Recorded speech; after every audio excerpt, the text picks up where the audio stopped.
గారు, చాలా పెద్ద బాధ్యతని నా మీద పెట్టినందుకు భయం కూడా కలుగుతున్నది. ఈ కార్యక్రమానికి సభాధ్యక్షత వహిస్తున్న సుభద్ర గారు, ఈనాటి హీరో, ఈ సభలో ముఖ్యమైన కథానాయకులు కృపాకర్ మాదిగ గారు, పుస్తకావిష్కరణ చేసినటువంటి పెద్దలు, వేదిక మీద ఉన్న అందరికీ, కె శ్రీనివాస్ గారికి, సుంకిరెడ్డి నారాయణ రెడ్డి గారికి, అదేవిధంగా విమల గారికి, అంబటి సురేందర్ రాజు గారికి, అదేవిధంగా జీవి రత్నాకరణ గారికి, తమ్ముడు గజవెల్లి ఈశ్వర్ గారికి, ఈ కార్యక్రమంలో శ్రోతలుగా ఉన్న చాలా గొప్ప వ్యక్తులు ఉన్నారు. ముఖ్యంగా మా నాయకులు, ఉద్యమకారులు భరత్ భూషణ్ సారు, వీరస్వామన్న, స్కైలాబు, ముఖ్యంగా మా ప్రముఖ రచయిత్రి జాజుల గౌరీ గారు, ఇంకా చాలామంది పెద్దలు ఉన్నారు. మీ అందరికీ ముందుగా జై భీమ్. ఇంతకుముందు సుభద్ర గారు నన్ను పరిచయం చేస్తూ కథకుడిగా, కవిగా, రచయితగా, రాజకీయ కార్యకర్తగా, ఒక పార్టీ అధ్యక్షుడిగా పరిచయం చేశారు. మన సమాజంలో ముఖ్యంగా దళిత వర్గాలకి బహుళ గుర్తింపులు, బహుళ అస్తిత్వాలు ఉంటాయని మనకి అందరికీ తెలుసు. ఈ ప్రత్యేకమైన పరిస్థితి మిగతా వర్గాల వాళ్ళకి ఉండదు. వాళ్ళు రాజకీయ నాయకులుగానే ఉండొచ్చు, లేదా కథకులుగానే ఉండొచ్చు, కవులుగానే ఉండొచ్చు, విమర్శకులుగానే ఉండొచ్చు, లేదా సంఘ సంస్కర్తలుగానే ఉండొచ్చు, విప్లవకారులుగానే ఉండొచ్చు.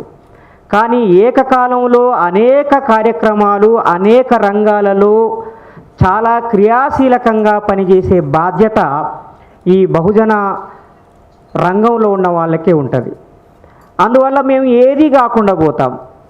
కవి అంటే నువ్వు కవి కాదని రాజకీయ రంగంలో ఉన్నవాళ్ళు అంటారు, రాజకీయ రంగంలో ఉన్నవాళ్ళు నువ్వు కవివి కదా అని అంటారు, కవులేమో నువ్వు కథకుడివి కదా అంటారు, కథకులేమో నువ్వు విమర్శకుడివి కదా అని అంటారు. చివరికి ఏది కాని ఒక పరిస్థితికి ఈ బహుజన ఉద్యమంలో ఉన్న వాళ్ళు నెట్టివేయబడతారు.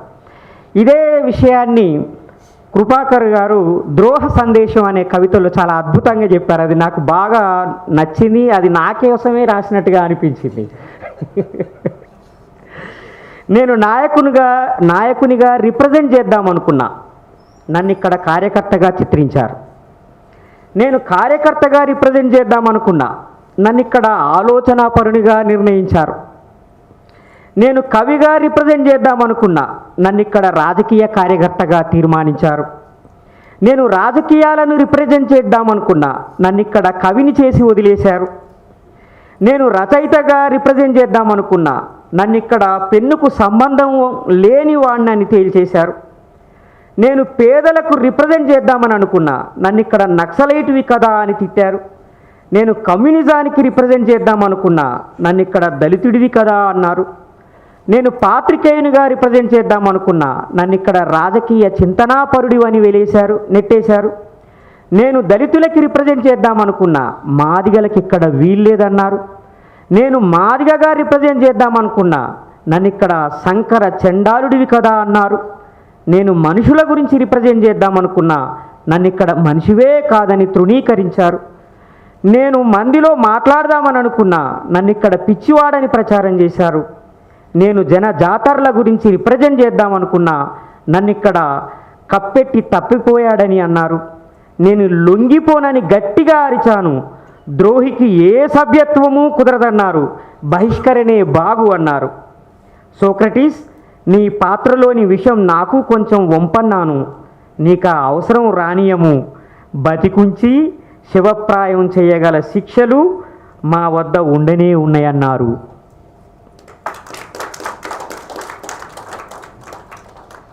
ఈ దళిత విముక్తి ఉద్యమంలో క్రియాశీలకంగా పాల్గొనే ప్రతి ఒక్కరి అస్తిత్వానికి సంబంధించిన సమస్యని కృపాకర్ గారు ఇందులో రాశారు. ఇది పంచుకుందాంరా అన్న పుస్తకాన్ని నాకు ఎలా అర్థమైంది అని అంటే, బాబాసాహెబ్ అంబేద్కర్ రాసిన భారత రాజ్యాంగం ప్రియాంబుల్గా అర్థమైంది నాకు. బాబాసాహెబ్ అంబేద్కర్ రాసిన కాన్స్టిట్యూషనల్ మొరాలిటీగా అర్థమైంది నాకు.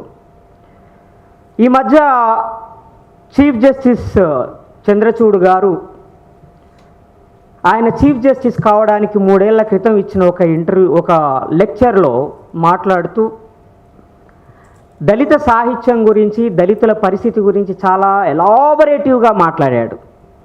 అందులో మన తెలుగు ప్రాంతాలకి చెందిన ఒక కవయిత్రిని కూడా కోట్ చేశాడు.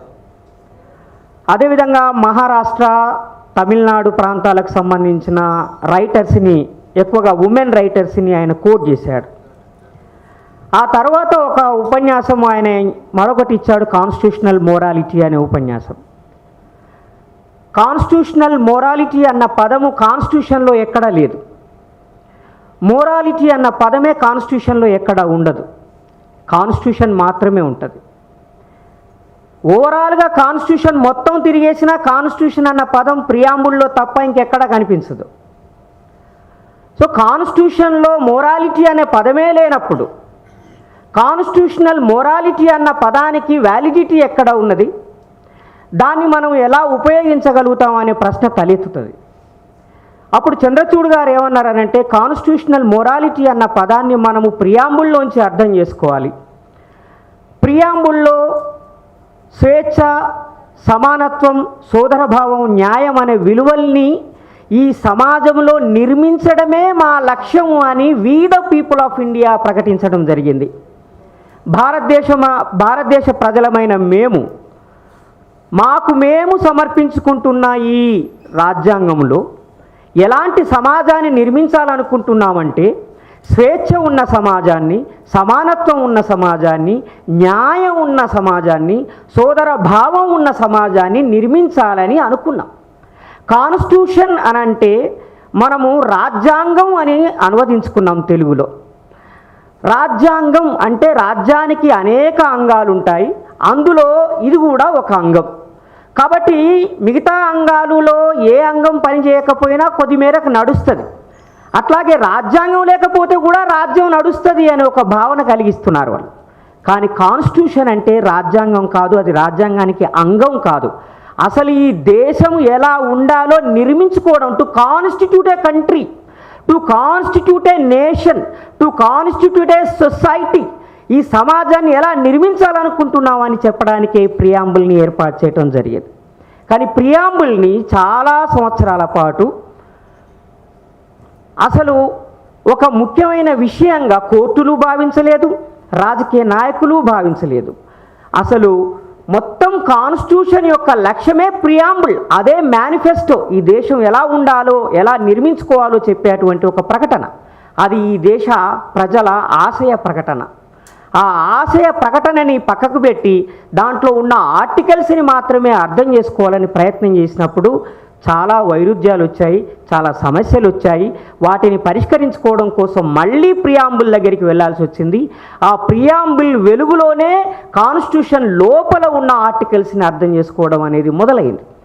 ఆర్టికల్ 15, ముఖ్యంగా ఆర్టికల్ 14, ఆర్టికల్ 16 విషయాల్లో చాలా పెద్ద చర్చ జరిగింది. ఆర్టికల్ 15, 15, 16కి సంబంధించిన విషయాలే ఇప్పటికీ చర్చలో ఉన్నాయి, రాబోయే కాలంలో కూడా చర్చలో ఉన్నాయి. మొన్న జరిగినటువంటి సుప్రీంకోర్టు ఇచ్చిన తీర్పులో కూడా ఈ 14, 15, 16 అనేటివి చాలా కీలకమైన విషయాలుగా ఉన్నాయి.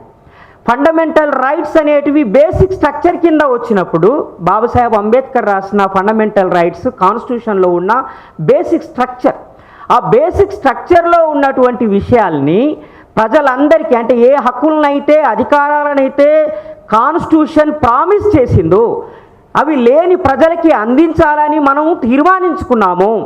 వాటిని తిరిగి అదే ప్రజలకి అందించాలన్నప్పుడు ఆ ప్రజల్లోనే ఒక వర్గము వ్యతిరేకించటం అనేది మొదలైంది. బీసీలకి రిజర్వేషన్ ఇవ్వాలన్నప్పుడు అగ్రకులాల వాళ్ళు వ్యతిరేకించారు. ముస్లింలకి రిజర్వేషన్స్ ఇవ్వాలన్నప్పుడు హిందువులు వ్యతిరేకించారు. దళిత క్రైస్తవులకి ప్రత్యేకంగా రిజర్వేషన్స్ ఇవ్వాలన్నప్పుడు కూడా మిగతా వాళ్ళు వ్యతిరేకిస్తున్నారు. దళిత గిరిజనుల మధ్యన ఉన్నటువంటి రిజర్వేషన్ని పునర్పంపిణీ చేయాలి, రీడిస్ట్రిబ్యూట్ చేయాలి అన్నప్పుడు కూడా రిజర్వేషన్ని రీడిస్ట్రిబ్యూట్ చేయాలనే వాళ్ళు, వ్యతిరేకించే వాళ్ళు దాన్ని వ్యతిరేకిస్తూ మాట్లాడారు. కాబట్టి ఒక సామాజిక న్యాయం అనేదాన్ని, సోషల్ జస్టిస్ అనేదాన్ని ప్రియాంబుల్ ప్రామిస్ చేస్తున్నది. ఆ సోషల్ జస్టిస్ని ప్రియాంబుల్ ఎందుకు ప్రామిస్ చేసింది? ఎందుకంటే ఇక్కడ ఒక సోషల్ డెమోక్రసీ లేదు కాబట్టి, సామాజిక ప్రజాస్వామ్యం లేదు కాబట్టి. Babasaheb Ambedkar philosophy of Hinduism పుస్తకంలో చాలా వివరంగా రాశాడు. ఈ సమాజం నిచ్చెనమెట్ల కుల వ్యవస్థగా ఉన్నది కాబట్టి ఇక్కడ సామాజిక ప్రజాస్వామ్యం లేదు. సామాజిక ప్రజాస్వామ్యం అంటే సమానత్వం లేని సమాజము. సమానత్వం లేకపోతే అక్కడ సామాజిక ప్రజాస్వామ్యం లేదు అని అర్థం. రాజకీయ సమానత్వం లేకపోతే అక్కడ రాజకీయ ప్రజాస్వామ్యం లేదు అని అర్థం. ఆర్థిక సమానత్వం లేకపోతే ఆర్థిక ప్రజాస్వామ్యం లేదు అని అర్థం. కాబట్టి సామాజిక సమానత్వం, రాజకీయ సమానత్వం, ఆర్థిక సమానత్వం అనే ఈ మూడింటిని తీసుకొస్తేనే సామాజిక ప్రజాస్వామ్యం అనే దాన్ని నిర్మించటం సాధ్యమవుతుంది. ఈ సామాజిక ప్రజాస్వామ్యాన్ని నిర్మించటానికి ముందుగా ఎంచుకున్నటువంటి మార్గం పొలిటికల్ రిప్రజెంటేషన్, పొలిటికల్ డెమోక్రసీ. అందుకే బాబాసాహెబ్ అంబేద్కర్ 1950 జనవరి 26 నాడు రాజ్యాంగం అమల్లోకి వచ్చిన రోజే పార్లమెంట్లో చెప్పాడు, మనం ఒక వైరుధ్యం ఉన్న సమాజంలోకి పోతున్నాం. మనకి రాజకీయ సమానత్వం వచ్చింది ఈ కాన్స్టిట్యూషన్ ద్వారా, కానీ సామాజిక సమానత్వం, ఆర్థిక సమానత్వం రాలేదు. వాటిని సాధించాల్సిన బాధ్యత ఉన్నది, అవసరం ఉన్నది అని బాబాసాహెబ్ అంబేద్కర్ చెప్పాడు. అంటే సామాజిక సమానత్వాన్ని, ఆర్థిక సమానత్వాన్ని తీసుకొచ్చే బాధ్యత రాజకీయ రంగానికి అప్పగించారు, లెజిస్లేచర్కి అప్పగించారు. ఈ లెజిస్లేటివ్ అసెంబ్లీసు లేదా పార్లమెంట్లు ఇవన్నీ కూడా ఈ సమాజంలో సామాజిక ఆర్థిక సమానత్వాన్ని తీసుకురాలేదు కాబట్టి ఆ సామాజిక ఆర్థిక సమానత్వం కోసమే అంతర్గతంగా ఉద్యమాలు మొదలయ్యాయి. అవి సాహిత్యంలో రిఫ్లెక్ట్ అయ్యాయి, సామాజిక రంగంలో రిఫ్లెక్ట్ అయ్యాయి. ఈ సామాజిక సాహిత్య సాంస్కృతిక రంగాల్లో రిఫ్లెక్ట్ అయిన వాటినే పొలిటికల్ మేనిఫెస్టేషన్స్గా మనం చూస్తాం. అవి రాజకీయ రంగంలో రిఫ్లెక్ట్ అయ్యాయి. ఇక్కడ ఈ ప్రాంతంలో, ఈ దేశంలో, ముఖ్యంగా ఈ తెలుగు ప్రాంతంలో వర్గీకరణ అనే ఉద్యమాన్ని ఇక్కడ ప్రారంభించడం జరిగింది. ఎందుకు వర్గీకరణ ఉద్యమం వచ్చింది? కాన్స్టిట్యూషన్ హామీ ఇచ్చినటువంటి విద్య, ఉద్యోగ రంగాల్లో జనాభా ప్రాతిపదికన, ఎవరి జనాభా ప్రాతిపదికన వాళ్ళకి సమానంగా పంపిణీ చేయటం, వాళ్ళ ప్రాతిపదికన పంపిణీ చేయటం అనే ఒక సూత్రానికి ఆ డిమాండ్ వచ్చింది. ఆ డిమాండ్ కేవలము సామాజిక ఉద్యమంగానే మారిపోలేదు, అది అన్ని రంగాల్ని ప్రభావితం చేసింది. అన్ని రంగాలని ప్రభావితం చేయడానికి కృషి చేసిన వాళ్ళలో కృపాకర్ గారు ఒకరు. తెలుగు సాహిత్యం అనేది అభ్యుదయ సాహిత్యం నుంచి, విప్లవ సాహిత్యం నుంచి దళిత సాహిత్యం దాకా ప్రయాణం చేయడం ఒక ఎత్తు అయితే, దళిత సాహిత్యము మరికొద్దిగా ముందుకొచ్చి మాదిగ సాహిత్యంగా ఒక అడుగు ముందుకు వేయడానికి ఉపయోగపడ్డది దండోరా ఉద్యమం. ప్రత్యేకంగా మాదిగ సాహిత్యం అనే ఒక ఉద్యమమే తెలుగు సాహిత్యంలో వచ్చింది. దానికి మూల కారకులు కృపాకర్ మాదిగ గారు, మందకృష్ణ మాదిగ గారు. దాన్ని అంగీకరించాల్సిందే. ఈ మాదిగ సాహిత్యము మాదిగల యొక్క వెనకబాటుతనాన్ని, వివక్షని, వాళ్ళ యొక్క మొత్తం జీవన స్థితిగతుల్ని వ్యక్తీకరిస్తూ, రిప్రజెంట్ చేస్తూ సామాజిక న్యాయం కావాలి అని డిమాండ్ చేశారు. అంటే సామాజిక న్యాయం అనే దాన్ని డీసెంట్రలైజ్ చేయడం కోసమే పంచుకుందాం రా అని అన్నారు. మళ్ళీ దాన్ని పంచుకోవడానికి ముందుకు రమ్మని అడిగినప్పుడు ఏకీకరణ అనే కావ్యం వచ్చింది. వర్గీకరణ అనే కావ్యం వస్తే దానికి కౌంటర్గా ఏకీకరణ అనే కావ్యం వచ్చింది. ఈరోజు మళ్ళీ సుప్రీంకోర్టు తీర్పుతో సంబంధం లేకుండానే పంచుకుందాం రా అనే కావ్యాన్ని కృపాకర్ గారు వెలువరించారు. ఇది ఒక పరిణామ క్రమం. నేనేమంటున్నానంటే ఈ సమాజంలో పంచుకోవటం అనేదే అసలైన గణతంత్ర రాజ్య లక్షణం. రిపబ్లిక్ స్టేట్ యొక్క లక్ష్యము డిస్ట్రిబ్యూషన్ అండ్ రీడిస్ట్రిబ్యూషన్, అది గణరాజ్యాల లక్ష్యం. కానీ సంపాదించిన దాన్ని లేదా సృష్టించిన దాన్ని లేదా పొందిన దాన్ని, లభించిన దాన్ని కేవలం ఒకరు మాత్రమే అనుభవించాలి అని అనుకోవడము అది జనపదాల, మహాజనపదాల లక్షణం. Babasaheb Ambedkar India is a republic state అని అన్నాడు. ఈ రిపబ్లిక్ గణతంత్ర రాజ్యం అన్నప్పుడు ఆ గణరాజ్యంలో సమానంగా పంచుకునే అవకాశం ఉంటుంది. సమానంగా పంచుకోవడమే కాదు, అందులో అత్యంత వెనుకబడ్డ వాడికి, అత్యంత బలహీనుడికి ఫస్ట్ ప్రియారిటీ ఇవ్వడం అనేది గణరాజ్యం యొక్క లక్షణం, రిపబ్లిక్ స్టేట్ యొక్క లక్షణం. అందుకే సుప్రీంకోర్టు ఇచ్చిన జడ్జిమెంట్లో కేవలం జనాభా ప్రాతిపదికన మాత్రమే కాకుండా వెనకబడ్డ వాళ్ళలో మరింత వెనకబడ్డ వాళ్ళని గుర్తించి, మోస్ట్ బ్యాక్వర్డ్ క్లాసెస్ని గుర్తించి వాళ్ళకి ఫస్ట్ ప్రియారిటీ ఇవ్వాలి, ప్రిఫరెన్షియల్ రిప్రజెంటేషన్ ఇవ్వాలి, రిజర్వేషన్ ఇవ్వాలి అని సుప్రీంకోర్టు తీర్పు వెలువరించింది. దానిలో భాగంగా చాలా కండిషన్స్ పెట్టింది. అఫ్కోర్స్ క్వాంటిఫైయింగ్ డేటా ఉండాలని అన్నది, లెక్కల ఆధారంగానే అది జరగాలని అన్నది. ఒకవేళ మీకేమైనా అనుమానాలు ఉంటే సుప్రీంకోర్టుని లేదా కోర్టుని మళ్ళీ ఆశ్రయించవచ్చు అని అన్నది. లీగల్గా దాంట్లో చాలా విషయాలు ఉన్నాయి, అది వేరే విషయం. కానీ సుప్రీంకోర్టు ఎత్తిపట్టిన విషయం ఏంటంటే సామాజిక న్యాయం అనే దాన్ని డీసెంట్రలైజ్ చేయాల్సిన అవసరం ఉన్నది, రీడిస్ట్రిబ్యూట్ చేయాల్సిన అవసరం ఉన్నది అని సుప్రీంకోర్టు ఎత్తిపట్టింది. ఈ సమాజం కుల సమాజం. ఈ కులం అనేదాన్ని పవర్ని డిస్ట్రిబ్యూట్ చేస్తుంది, బాధ్యతల్ని డిస్ట్రిబ్యూట్ చేస్తుంది, పవర్ని రీడిస్ట్రిబ్యూట్ చేస్తుంది, బాధ్యతల్ని రీడిస్ట్రిబ్యూట్ చేస్తుంది. అందువల్ల పవర్ అనుభవించిన ప్రతి ఒక్కడు దాన్ని ఎంజాయ్ చేస్తూనే తనకన్నా కింది వాడికి ఆ పవర్ దక్కకుండా ఉండాలని చూస్తూ ఉంటాడు. తాను మరొకరికి సేవ చేస్తూనే తనకన్నా కింది వాడు తనకి సేవ చేయాలని కోరుకుంటూ ఉంటాడు. ఇదే కుల సమాజం యొక్క లక్షణం. పవర్ అండ్ డ్యూటీ రెండు డిస్ట్రిబ్యూట్ అవుతూ ఉంటాయి, రీడిస్ట్రిబ్యూట్ అవుతూ ఉంటాయి. ఫలితంగా ఈ సమాజము ఎప్పుడూ కూలిపోకుండా కొనసాగుతూనే ఉన్నది. 2000 సంవత్సరాలుగా కొనసాగుతూనే ఉన్నది. ఈ 2000 సంవత్సరాలుగా కొనసాగుతున్న ఈ సమాజాన్ని మార్చడం కోసం, డెమోక్రటైజ్ చేయడం కోసం వచ్చిందే కాన్స్టిట్యూషన్. ఆ కాన్స్టిట్యూషన్ హామీ ఇచ్చినటువంటి సమానత్వం, స్వేచ్ఛ, సోదర భావం అనే వాటిని ఈ సమాజంలో స్థాపించడమే ఒక కవిగా తాను ఆశిస్తున్నది. అందుకని డిస్ట్రిబ్యూషన్ అండ్ రీడిస్ట్రిబ్యూషన్ అనేవి దేనికి ప్రతీకలనంటే సమానత్వానికి, సోదర భావానికి ప్రతీకలు. సోదర భావం అంటే లవ్, సోదర భావం అంటే కంపాషన్, సోదర భావం అంటే బెనవలెన్స్.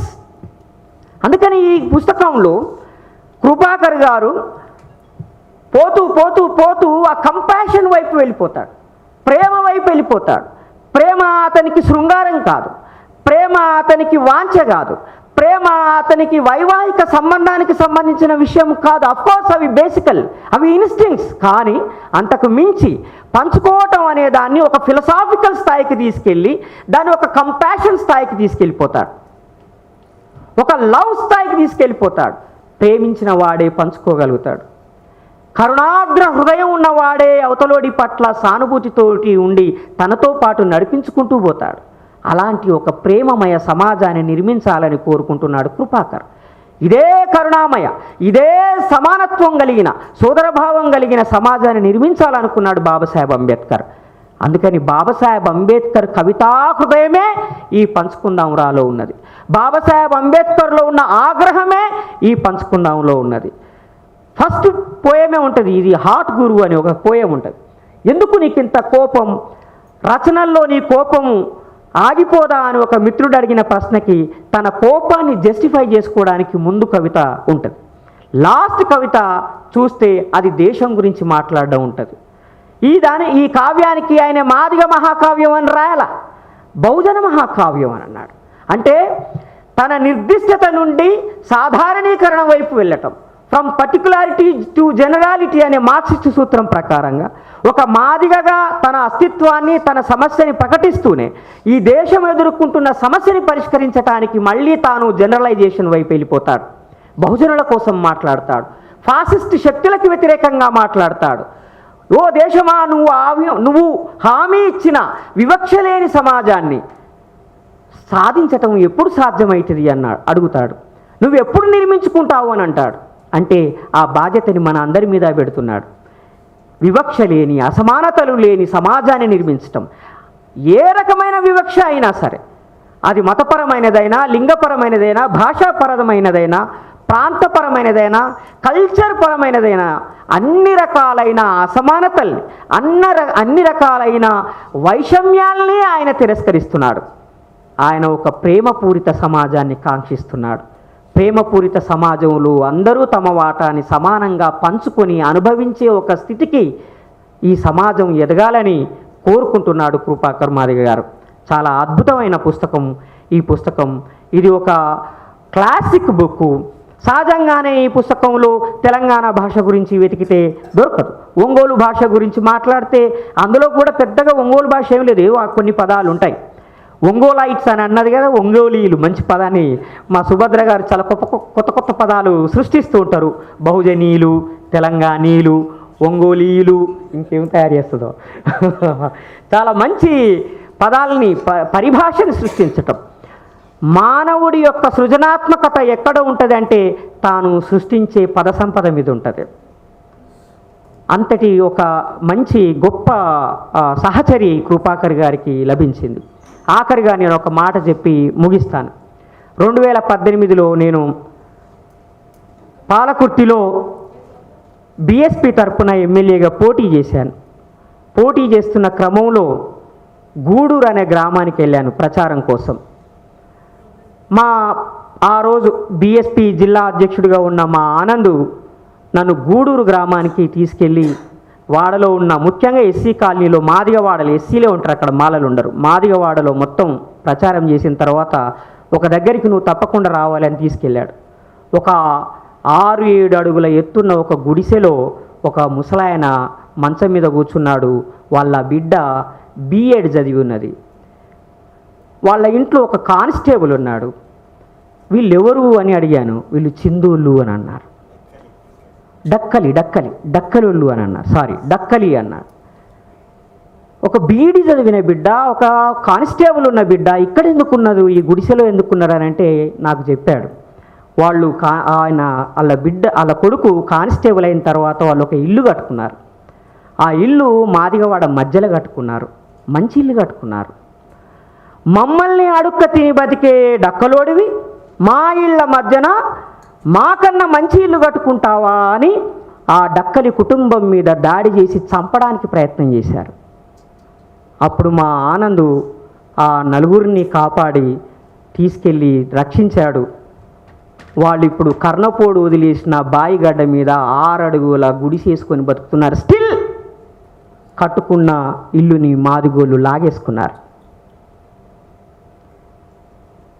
మాలల నుంచి సామాజిక న్యాయం కావాలని కోరుకునే మాదిగలు డక్కలైనకి అన్యాయం చేస్తున్నారు.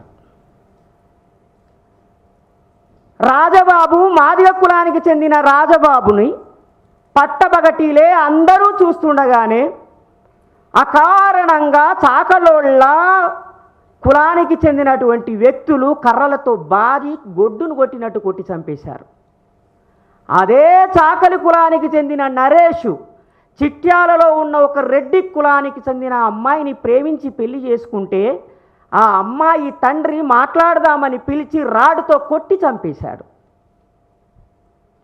అదే రెడ్డోళ్ళ పిల్లని ఒక కోటోళ్ళ పిల్లగాడు ప్రేమించి పెళ్లి చేసుకుంటే ఇదే హైదరాబాదు రింగ్ రోడ్లో కారులో ఎక్కించుకొని తిప్పుతూ కొట్టి ఆయన్ని కూడా చంపేశారు. అదే కోటోళ్ళ పిల్లని ఒక మాలోళ్ళ పిల్లగాడు ప్రేమించి పెళ్లి చేసుకుంటే మారుతీరావు కిరాయి మనుషుల చేత హత్య చేయించాడు. దీన్ని బట్టి మనకేమర్థం అవుతున్నది? ప్రతి కులము తన కన్నా పై కులం నుంచి న్యాయం కోరుకుంటున్నది.